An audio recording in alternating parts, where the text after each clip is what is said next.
শাপলা চত্বর কেন শাহাদাত চত্বর হবে না? সেখানে মুসলিমরা রক্ত দিয়েছে কিনা? 1 মিনিট, যাত্রাবাড়িতে কয়জন ছাত্র শহীদ হয়েছে আর কয়জন শিবিরের কর্মী, বিএনপির কর্মী শহীদ হয়েছে, তালিকাগুলি একটু দেখান। 2013 সালে আমি নিজে গুলি খাইছি, এই প্রথম মিডিয়াতে বললাম। 2013 সালে আমি নিজে গুলি খাইছি, দুটা শটগানে গুলি খাইছি, আমার দেহে এখনো সেই গুলি আছে, আমার রক্ত ঝরছে, আমার ভাইদের ঘুমন্ত অবস্থায় মারছে, সেই জায়গায় তারা শাহাদাত চত্বর লিখবে। আমার প্রশ্ন, নটরডেমের ছাত্ররা বাধা দিল কেন? তাহলে অন্তত আমরা বলবো, ওই জায়গায় আমি দেখলাম একজন মহিলা খুব আক্রমণাত্মক ভাবে বলছে, আপনারা কিসের রক্ত দিচ্ছেন? আমি জানতে চাই যে শাহাদাত চত্বরে মুসলিমরা রক্ত দিয়েছে কিনা, এবং এই আন্দোলনে ছাত্ররা ছাড়া আর কেউ রক্ত গেছে কিনা। আমার জানা মতো এই পর্যন্ত 40 জন শিবির কর্মী এবং 10-12 জন বিএনপি কর্মী শহীদ হয়েছে, এবং এখানে টোকাইরাও শহীদ হয়েছে। অর্থাৎ টোকাই শব্দটা ব্যবহারের ক্ষেত্রে আমার আপত্তি। আসসালামু আলাইকুম। এই যে আমির হোসেন আমু, জোনায়েদ আহমেদ পলক এত বাঘা বাঘা নেতা ছিল, এখন তাদের চোরের ভান্ডার ধরা পড়ছে। এরা চুরি করে করে এদের এমন অভ্যাস হয়ে গেছিল, আমাদেরকে কেউ দমাতে পারবে না। শাপলা চত্বরে কয়েকজন আলেম গিয়েছিলেন সেটাকে শাহাদাত চত্বর পোস্টার লাগাতে। সেটাকে আমি দেখলাম নটরডেম কলেজের কয়েকজন ছাত্র সেখানে বলতেছে, ভিডিওটা আমি শেয়ার করেছি, তারা বলছে যে না, এটা করা যাবে না। তা আমার প্রশ্ন সমন্বয়কের কাছে, যে আন্দোলন তো আপনারা করছেন, আমরা জানি যে কি আন্দোলন আপনারা করছেন, এটা ঠিক, কিন্তু ফিল্ডে জামাত বিএনপি না থাকলে কতটুকু পারতেন সেটাও কিন্তু একটু ভাইবা দেখেন। এখন 2013 সালে আমি নিজে গুলি খাইছি, এই প্রথম মিডিয়াতে বললাম। 2013 সালে আমি নিজে গুলি খাইছি, দুটা শটগানে গুলি খাইছি, আমার দেহে এখনো সেই গুলি আছে, আমার রক্ত ঝরছে, আমার ভাইদের ঘুমন্ত অবস্থায় মারছে, সেই জায়গায় তারা শাহাদাত চত্বর লিখবে। আমার প্রশ্ন, নটরডেমের ছাত্ররা বাধা দিল কেন? এটা কি অবৈষম্যের নামে নব্য বৈষম্য? আমার প্রশ্ন যে 2013 সালে যারা শহীদ হয়েছিল তারা তাদের জায়গায় যদি সাদা চত্বর না লিখতে পারে, তাইলে আপনারা বিভিন্ন জায়গায় আপনারা এক একজনের নামে চত্বর লিখছেন কেন? তাহলে এই বৈষম্য কেন? আমি আরেক জায়গায় দেখলাম যে আরবি ক্যালিওগ্রাফি লেখা, সেখানে তারা রং করে দিচ্ছে। এটা হচ্ছে এখন বলার সময় আছে, এটা হলো অ্যান্টি মুসলিম, অ্যান্টি ইসলামিজম, এটা মুসলিম ফোবিয়া।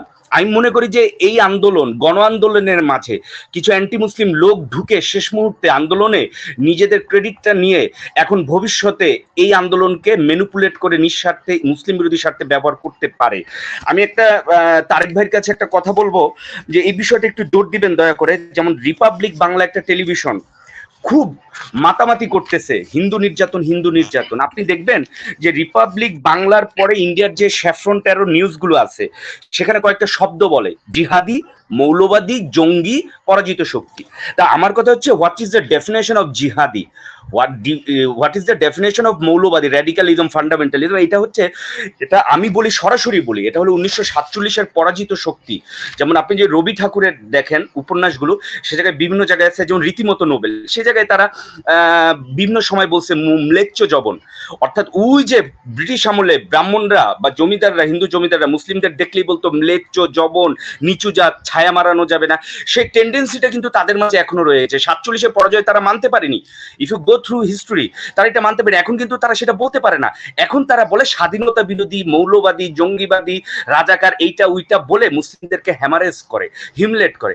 কারণ এটা আপনি যদি পড়েন যে Islam and the West, the creation of an image by Daniel নরম্যানের বইতে, if you don't demonize anyone you can kill anyone.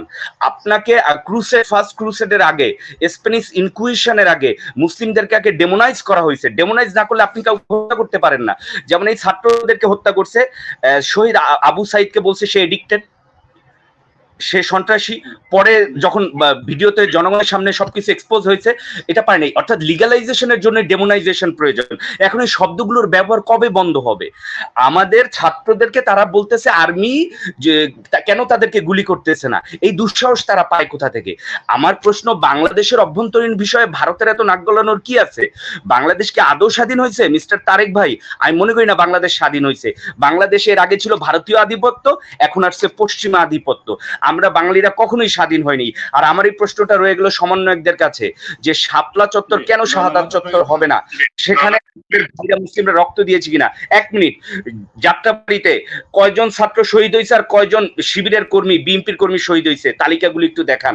তাহলে অন্তত আমরা বলবো, ওই জায়গায় আমি দেখলাম একজন মহিলা খুব আক্রমণাত্মক ভাবে বলছে, আপনারা কিসের রক্ত দিচ্ছেন? আমি জানতে চাই যে শাহাদাত চত্বরে মুসলিমরা রক্ত দিয়েছে কিনা, এবং এই আন্দোলনে ছাত্ররা ছাড়া আর কারো রক্ত গেছে কিনা। আমার জানা মতো এই পর্যন্ত 40 জন শিবির কর্মী এবং 10-12 জন বিএনপি কর্মী শহীদ হয়েছে এবং এখানে টোকাইরাও শহীদ হয়েছে। অর্থাৎ টোকাই শব্দটা ব্যবহারের ক্ষেত্রে আমার আপত্তি।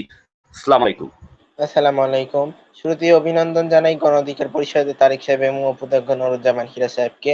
তারপরে ফখরুল চৌধুরী সাহেবকে প্রশ্ন করতে চাই। আপনারা এমন নেত্রীর পেছনে রাজনীতি করতেন যে আপনাদের মতো লাখ লাখ কর্মীদেরকে বিপদে ফেলে আপনাদের রেখে পালিয়ে গেল। এমন নেত্রীর পেছনে আপনারা রাজনীতি করতেন যে দেশে থাকার সাহস হলো না। দুঃসময়ে দেশের মানুষের পাশে দাঁড়ানোর সাহস হলো না। অবশ্যই দাঁড়াবে কেন? যে আয়নাঘর সৃষ্টি করে দেশের মানুষকে লাখ লাখ মানুষকে কলঙ্কিত করেছে, যে বিরোধী মতের কথা শোনার দাবি রাখে না। এই যে আমির হোসেন আমু, জুনাইদ আহমেদ পলক এত বাঘা বাঘা নেতা ছিল, এখন তাদের চোরের ভান্ডার ধরা পড়ছে। এরা চুরি করে করে এদের এমন অভ্যাস হয়ে গেছিল আমাদেরকে কেউ দমাতে পারবে না। আর ৭ই জানুয়ারিতে একটা যত্র মার্কা নির্বাচন করে আমাদের তো আর কোনো প্রতিদ্বন্দ্বী নাই, আমাদের জবাবদিহিতা চাওয়ার মতো কেউ নাই।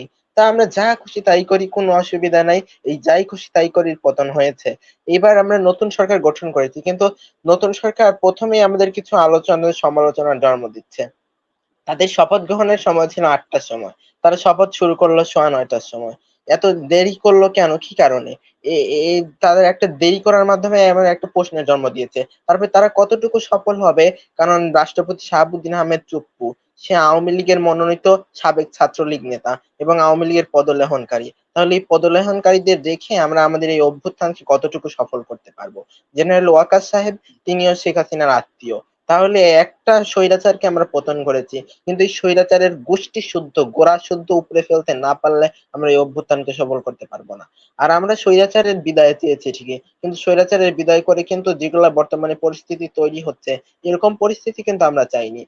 যেটা দেশের সকল মানুষকে লক্ষ্য রাখতে হবে এবং এই স্বৈরাচারদের উৎখাত করে, এই চোরদেরকে উৎখাত করে এদের প্রত্যেকটা সেক্টর থেকে বাতিল করতে হবে। এর যারা এই সমস্ত পদলেহন মার্কার কথা বলেছে, আর সবাই তো আস্তে আস্তে পোল্টি মারতেছে। যখন শেখ হাসিনার পতনের আগের দিন দেখলাম সৈয়দ বোরহান কবির সাহেব লিখেছে, শেখ হাসিনা শেখের বেটি, তার কোনোদিন পতন হবে না। পরের দিনই তার দুর্নীতিগুলো তুলে ধরতেছে। কি অপরাধ ছিল? রাজাকারদের সন্তানদেরকে গ্রেফতার করা হলো। তারা, এটা ইতিহাসকে আমি বলতে চাই না তারা রাজাকার ছিলেন, ভূমিকা ছিলেন, সেটা যারা মুক্তিযোদ্ধা ছিলেন ইতিহাস বিশ্লেষক তারা বলবেন। তা কিন্তু যদি তার বাবারা কোনো অপরাধীও হয়ে থাকতো, কিন্তু তাদের অপরাধের দায় তাদের সন্তানদের কেন? ওই যে গোলাম আজমের ছেলেকে গ্রেফতার আয়নাঘরে রাখা হয়েছিল, এটা তো প্রকাশিত সত্য। ফখরুল সাহেবরা শুরুতে বলেছিলেন যে আয়নাঘর বলে কিছু নাই, এরকম তারা এটা অস্বীকার করেছিলেন, কিন্তু এটা তো এখন প্রকাশ হলো। তারপরে ব্যারিস্টার আমানকে বের করা হলো। তাদের কি অপরাধ ছিল? অপরাধ হয়তো তার বাবারা যদি কিছু করেও থাকে, কিন্তু তাদের সেই অপরাধের শাস্তির দায় তারা কেন পাবে? এই সরকার অত্যাচারী ছিল, স্বৈরাচারী ছিল, এটা তার অন্যতম একটা প্রমাণ। এই সরকার অত্যাচারী ছিল, জি, সেটার প্রমাণ আমরা বারবার করেছে, কিন্তু আমরা দেশের মানুষ জেগে ওঠেনি। কিন্তু যখন ছাত্রদের বুকে গুলি চালিয়েছে, তাদের সন্তানদের বুকে গুলি চালিয়েছে, আমাদের হৃদয়ে রক্তক্ষরণ হয়েছে। কোটা সংস্কার থেকে এখন রাষ্ট্র সংস্কার আন্দোলন শুরু হয়েছে এবং এই রাষ্ট্র সংস্কার আন্দোলনে, এই রাষ্ট্র সংস্কারের কার্যক্রমে সকলকে আগিয়ে আসতে হবে। আমরা যে যাই করি, আমাদের সকলের কাজের মূল উদ্দেশ্য হচ্ছে বাংলাদেশকে ভালো রাখা। কেউ আওয়ামী লীগ করতেই পারে, বিএনপি করতেই পারে, কিন্তু দেশকে এগিয়ে নিয়ে যাওয়া, দেশকে ভালোবাসা, সেটা সকলের দায়িত্ব এবং সকলের অধিকার।